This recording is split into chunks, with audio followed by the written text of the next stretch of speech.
Dendeng bakar lado budo, gulai kepala kakap, sama rendang kacabir 38.000. Lama uni picayo banget apa jatuh? Makasih yang? Ayo kita main saja. Yuk. Masih ingat kan? Udah itu jalannya L. Udah tuh di mana-mana di jalan lurus. Kalau babi ada ke tidak? Assalamualaikum warahmatullahi wabarakatuh. Semoga kamu dan keluarga selalu sehat, diberikan kebahagiaan, serta dimudahkan rezekinya. Kali ini Mimin akan menceritakan sebuah film yang tak kalah menarik dari film sebelumnya. Film ini berjudul Tabula Rasa yang dirilis pada tahun 2018. Rumah makan Padang, rumah masaknya orang Papua. Mana ganji duniaku? Berkisah tentang sebuah rumah makan Padang, tapi kokinya adalah orang Papua. Nah, bagaimanakah itu bisa terjadi? Daripada semakin penasaran di awal, siapkan kopinya, ambil posisi nyaman, kita langsung saja masuk ke ceritanya.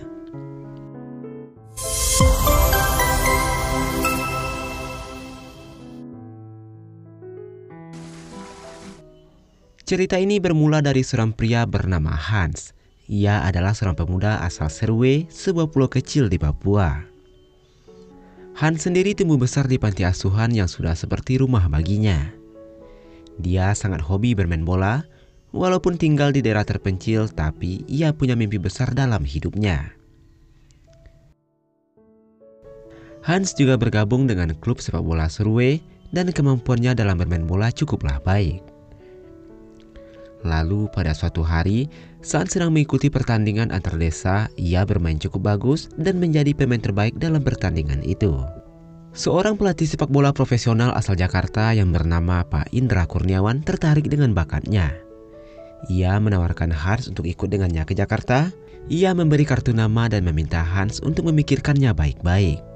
Karena ini kesempatan yang bagus dan mungkin tak datang dua kali. Setelah berpikir matang-matang, akhirnya Hans memutuskan untuk berangkat ke Jakarta, walaupun Mama terlihat sangat berat melepas kepergiannya. Walau bagaimanapun, bagi Mama, Hans sudah dianggap seperti anak kandungnya sendiri. Kau tidak kesepian di sana, kan? Persipura atau ke Persidafon saja. Di Jakarta nanti, saya akan jadi orang hebat. Mama anggap Mama anak kandung sendiri. Lalu di keesokan paginya, adik-adik Hans ikut mengantarkan Hans ke bandara. Begitu saya jalan dulu, Mama.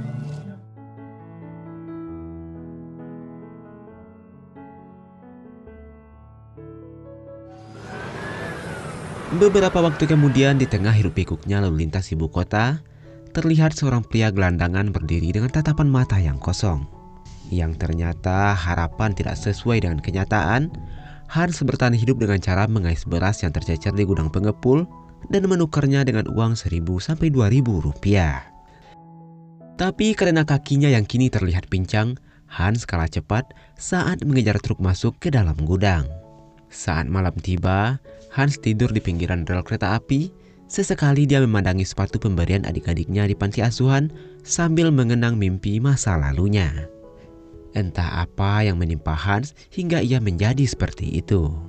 Hans yang dulu begitu bersemangat kini seolah-olah telah kehilangan semangat hidup, sampai-sampai ia ingin mengakhiri hidupnya dengan melompat dari jembatan penyeberangan. Tapi beruntungnya itu semua tidak berhasil.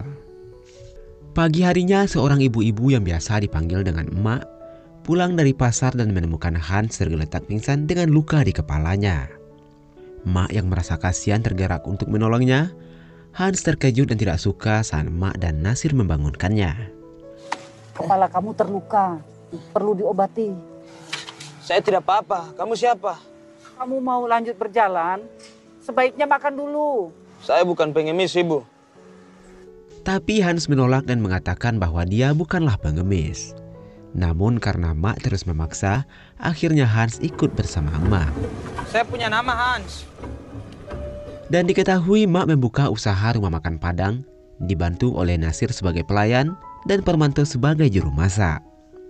Mereka berdua masih kerabat Mak dan berasal dari daerah yang sama, yaitu Padang. Parmanto terlihat tidak suka dengan kehadiran Hans, tapi berbeda dengan Nasir yang terlihat sedikit lebih terbuka. Sebelah mananya Jayapura, ambo ada kawan di sana tuh. Nah, kau makanlah dulu Hans. Lalu Mak menyuguhkan seporsi gulai kakap kepada Hans yang memang sudah sangat kelaparan. Mak juga mengenalkan Nasir dan Permanto padanya. Melihat perhatian Mak yang begitu tulus membuat pria Papua itu sangat terharu. Lezatnya nasi padang dan gulai kepala kakap membuat Hans menemukan kembali semangat hidupnya. Selesai makan, Hans dipersilakan ke sofa belakang warung. Barangkali ia mau beristirahat.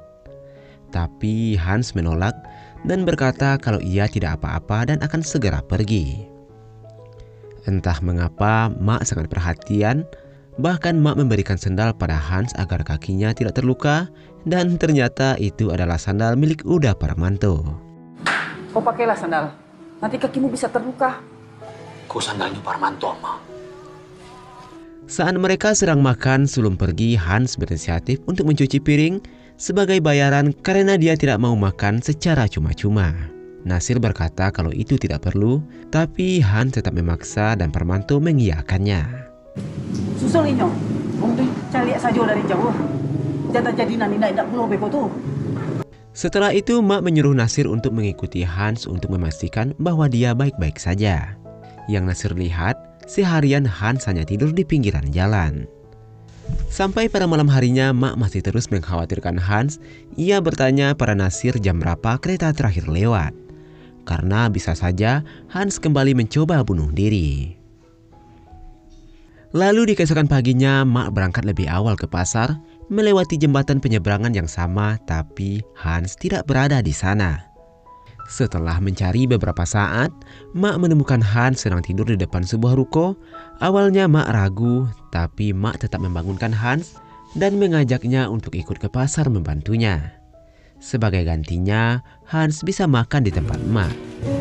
Hans, kamu kuat tidak? Oh, kuat toh ibu ah. Ini gampang saja ini. Tidak terasa kehadiran Hans mulai memicu konflik antara Mak dan Permanto. Karena keadaan rumah makannya sedang sepi dan tentunya kehadiran Hans akan menambah beban. Tapi Mak beralasan daripada dia bayar kuli, lebih baik dia minta tolong pada Hans untuk membantunya. Permanto juga protes kenapa Mak masih membeli bawang lokal yang harganya jauh lebih mahal. Mak menjawab kalau bagus bahannya maka akan enak juga rasanya. Masalah uang belanjaan biar Mak saja yang ngatur. Begitulah Mak selalu menjaga kualitas bahan dan cita rasa masakannya. Walaupun sebenarnya saat ini kondisi warung cukup memprihatinkan. Hari-hari berikutnya Mak terus meminta Hans untuk menolongnya. Walaupun tenaga Hans tidak terlalu dibutuhkan. Mak seolah tidak peduli dengan perasaan Permanto yang semakin hari semakin risih dengan kehadiran pria asing itu. Lain halnya dengan Nasir yang semakin hari semakin terbiasa dan mulai akrab dengan Hans. Dengan pemasukan yang pas-pasan, Mak harus pintar-pintar mengatur belanja dan pengeluaran supaya warung makan mereka tetap berjalan. Tapi tidak seperti hari-hari sebelumnya, hari ini Hans meminta uang pada Mak karena lantai dapur sudah selesai ia kerjakan. Tapi Mak menolak karena Mak merasa ia tidak pernah menjanjikan bayaran uang kepada Hans. Ibu, saya minta uang. Lantai dapur saya sudah semen tadi. Tapi saya tidak janji mau kasih kamu uang. Lagi pula uang untuk apa? Untuk makan. Ibu ini tukang tipu kah? Kecil itu tuh. Mak merasa sangat tersinggung saat Hans menyebut Mak sebagai seorang penipu. Lalu Mak mengungkit saat Hans ditolong di bawah kolong jembatan, sekalipun Mak tidak pernah mengatakan soal uang. Mak merasa Hans terlalu lancang. Jangankan Hans, preman pasar pun yang badannya 2 kali lipat dari Hans pernah Mak hadapi. Setelah bertengkar mulut, akhirnya malam itu Mak mengusir Hans keluar dari rumah makannya. Sampai besok paginya, ternyata Hans masih menunggu di depan warung itu. Ama, aki sajalah. Nasir meminta Mak untuk memberi uang agar Hans cepat pergi. Tapi Mak tetap saja menolak. Menurut Mak, dia tidak mau begitu saja memberi uang karena akan habis begitu saja. Jika ingin menolong orang, jangan berikan ikan tapi berikanlah kailnya. Setelah itu, Mak, Nasir, dan Permanto kemudian berdiskusi singkat tentang apa yang akan mereka lakukan pada pria Papua itu. Menurut Nasir, baguslah Mak berniat menolong orang yang sedang kesusahan, tapi kan ada batasnya. Akhirnya Mak mempekerjakan pria itu, walaupun sekali lagi keadaan rumah makan sangat memprihatinkan. Mulai malam itu Hans menginap di warung dan sudah resmi bekerja bersama Mak. Dan sudah pasti Uda Parmanto adalah orang yang paling tidak setuju dengan keputusan itu. Suatu hari tepat di seberang warung makan Takanajuo milik Mak, terlihat sebuah bangunan yang cukup besar, tapi mereka belum tahu digunakan untuk apa tempat itu. Sebenarnya di depan warung Mak ramai kendaraan lalu lalang, tapi tak satu pun orang yang mampir. Parmanto terus mengingatkan Mak bahwa dengan bertambahnya orang, pendapatan mereka pun semakin kecil. Belum lagi akhir-akhir ini warung semakin sepi pembeli. Tapi sebaliknya Mak berkata bila perlu ambil bagian Mak dan berikan kepada Hans. Parmanto benar-benar heran kenapa Mak begitu peduli kepada Hans.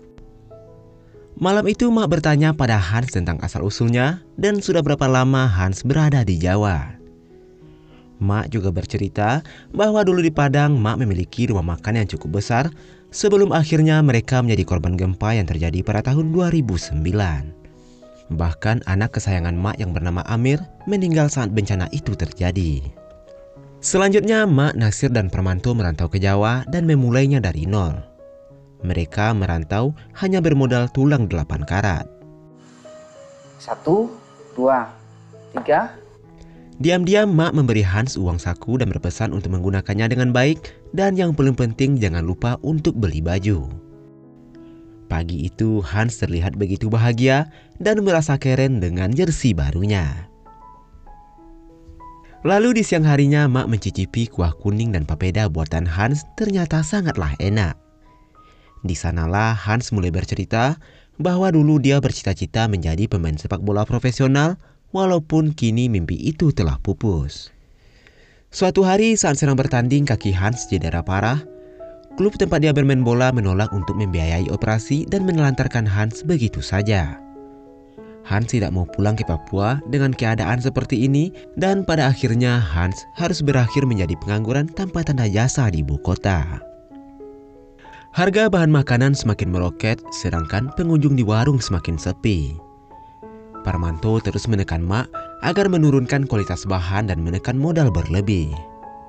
Ditambah lagi, sekarang personil bertambah 1 orang dan itu semakin menambah beban. Mak tak setuju dan memilih sedikit menaikkan harga jual, asalkan cita rasa masakan tetap terjaga. Lidah Minang itu nomor 1. Bagaimana orang mau makan di tempat kita kalau masakannya saja tidak enak? Lidah orang Minang kok, ya nomor 1. Ba'a lainan karami kok masakan awak indak lama. Malam itu mereka berdua pun cekcok sampai akhirnya Parmanto marah dan pergi. Di tengah krisis mental dan materi di Takanajuo, bangunan megah itu kini sudah jadi. Dari bentuknya yang khas, kemungkinan besar itu akan dibuka usaha restoran masakan Padang. Saat membeli daging, Hans menanyakan pada Mak, kenapa Mak tidak membuat menu gulai kepala kakap seperti yang pernah ia suguhkan kepada Hans. Dan pastinya harga ikan lebih murah daripada harga daging.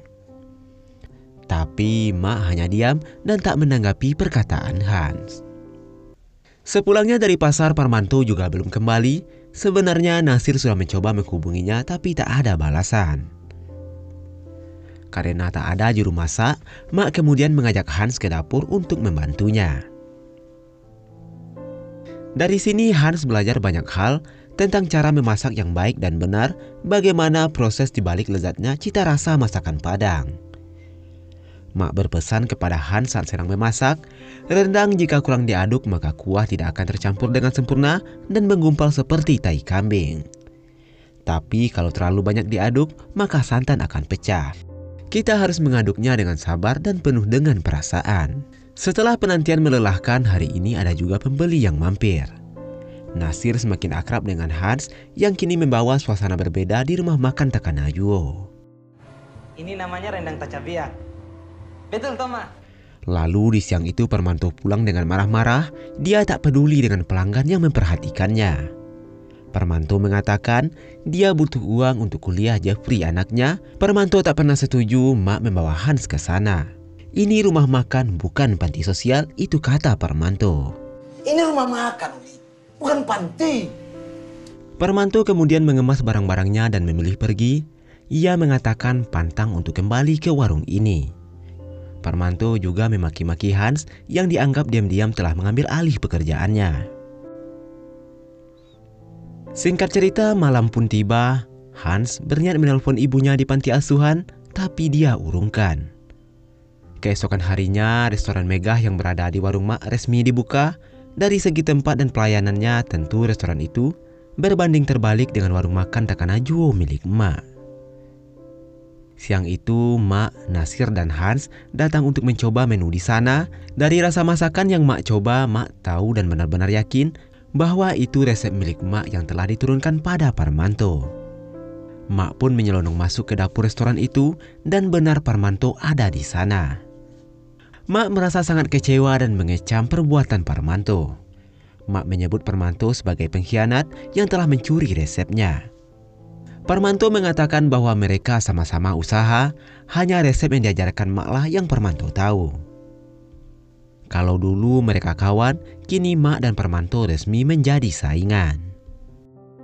Di tengah kondisi warung yang semakin sepi dan ditambah dengan adanya restoran baru dengan resep andalan milik Mak, kini warung sederhana milik Mak semakin terancam. Sangat kecil peluang Takanajuo untuk bertahan, dengan kata lain mereka terancam akan bangkrut. Hans kembali meminta pada Mak supaya mengajarinya cara membuat gulai kepala ikan karena menu itu tidak ada di restoran sebelah. Entah apa alasannya, Mak terus menolak bahkan sampai menangis dan berkata bahwa Hans tidak paham dengan perasaan Mak. Mak juga mengatakan kalau Hans tidak tahu arti gulai kepala ikan itu bagi Mak, dan karena terus berkeras kepala, akhirnya Mak menyuruh Hans pergi dari sana. Tidak berselang lama, Nasir menemui Hans dan menceritakan keadaan Mak supaya Hans tidak salah paham. Nasir memberitahu bahwa hari saat pertama kali Mak menemukan Hans di jembatan itu adalah hari ulang tahun Amir, anak Mak yang telah meninggal. Setiap tahun saat hari ulang tahun Amir, Mak selalu membuat makanan kesukaan anaknya, yaitu gulai kepala kakap. Karena sebab itulah Mak tidak menjual menu itu di dalam rumah makannya. Nasir paham maksud Hans baik, tapi kita harus menghormati pandangan Mak. Selanjutnya Nasir membujuk Hans untuk pulang dan meminta Hans untuk melupakan kata-kata Mak. Setelah keadaan membaik, mereka pun kembali memasak. Mak kembali mengajarkan Hans cara memasak rendang, dendeng bakar, dan berbagai menu masakan Padang lainnya. Suatu pagi saat belanja di pasar, Mak dan Hans bertemu dengan Parmanto. Mak merasa kecewa karena daging terbaik di tempat langganannya sudah dijual ke orang lain. Pedagang itu berkata bahwa sebelumnya udah Parmanto sudah datang lebih dulu dan berkata dia mengambil pesanan Mak. Hans yang marah kemudian mengejar Parmanto lalu menegurnya.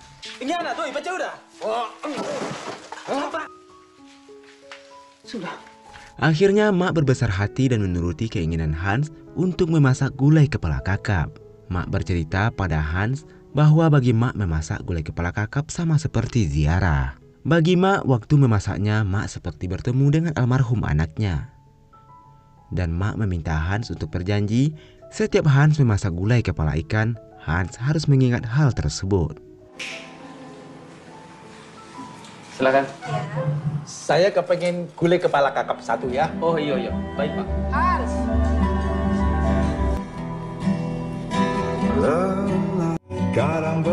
Berkat menu keramat baru gulai kepala kakap yang dimasak dengan penuh cinta dan perasaan, perlahan warung Mak mulai ramai pengunjung.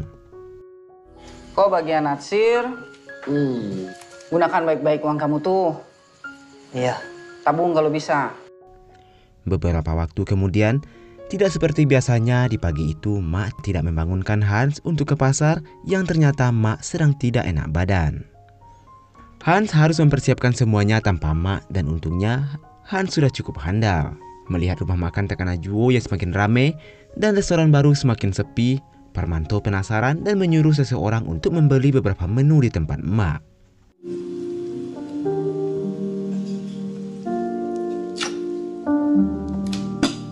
Malam harinya dari seorang pelanggan, Nasir mendapat pesanan dalam jumlah besar untuk acara pesta.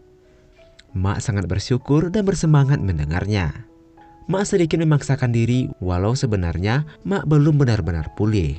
Dan Nasir meminta Mak untuk istirahat dulu karena Mak belum benar-benar sehat. Tapi Mak tetap memaksa bekerja karena pesanan harus dipenuhi. Mak bahkan menyuruh Hans dan Nasir untuk istirahat lebih dulu, sementara Mak masih di dapur sampai larut malam. Hal ini membuat sakit Mak semakin parah dan harus dilarikan ke rumah sakit. Sedangkan pesanan dalam jumlah besar harus siap pagi ini, tapi sekarang Hans memasak sendirian. Kini nasib rumah makan Takanajuo benar-benar bergantung pada koki asal Papua ini. Saat Hans sedang kebingungan, di luar dugaan ternyata Parmanto datang. Sikap Parmanto berbeda dari sebelumnya. Dia terlihat menyesal dengan apa yang telah dilakukannya. Parmanto mengatakan pada Hans bahwa gulai kepala ikan memiliki arti tersendiri baginya. Setiap kali memakannya, Parmanto teringat dengan kampung halaman dan sanak saudaranya. Parmanto mulai sedikit bercanda dengan mengatakan semakin aneh dunia ini. Rumah makannya rumah makan Padang, tapi juru masaknya orang Papua. Rumah makan Padang, juru masaknya orang Papua. Mana ganji dunia kok? Akhirnya terjadilah duet maut antara koki Padang dan koki dari Papua. Saat kembali dari rumah sakit, Nasir sedikit terkejut melihat Uda Parmanto telah berada di sana. Bahkan saat di dapur, suasana terasa tegang antara Nasir dan Uda Parmanto. Untungnya Hans bisa mencarikan suasana dengan candaannya. Baju putih sama kah? Kamu udah janjian kah? Akhirnya berkat bantuan Parmanto, pesanan bisa selesai tepat pada waktunya. Hans berterima kasih pada Uda Parmanto. Udah tak harus kembali ke restoran itu kan? Parmanto berterima kasih dan menjawab bahwa hanya ada satu nakoda dalam satu kapal. Pak Uda tidak harus kembali ke sana toh. Keadaan Mak kini telah membaik. Saat sudah pulang dari rumah sakit, Hans bercerita tentang Uda Parmanto dan apa yang terjadi pada malam itu. Kejadian ini membuat masing-masing dari mereka berbesar hati dan hubungan mereka kembali membaik. Sementara Hans kali ini memberanikan diri untuk menelpon Mama di panti asuhan karena sudah sekian lama Hans tidak memberikan kabar. Halo, Mama. Hans. Kau di mana nih? Kau baik-baik kan? Di akhir cerita, Hans berjalan keluar dari rumah makan. Kalau biasanya dia mengambil arah ke sisi kanan, kali ini dia mengambil arah ke kiri. Dan bukan berarti Hans meninggalkan rumah makan itu, tapi justru menegaskan bahwa Hans telah menemukan tujuan baru dalam hidupnya. Dia sudah menemukan jalan hidupnya sebagai koki di rumah makan Padang. Walaupun semula Hans bermimpi untuk menjadi seorang pemain sepak bola, tapi mimpi itu kini sudah digantinya. Lalu film pun selesai. Terkadang memang jalan hidup ini tidak sesuai dengan apa yang kita harapkan. Kita sudah seharusnya selalu berusaha dan berdoa agar mendapatkan jalan hidup yang baik. Jangan mudah menyerah dengan keadaan. Jadi apa pesan moral yang kamu dapat dari film ini? Silahkan tuliskan di kolom komentar. Akhir kata Mimin ucapkan terima kasih. Sampai jumpa di video selanjutnya. Dan wassalamualaikum warahmatullahi wabarakatuh.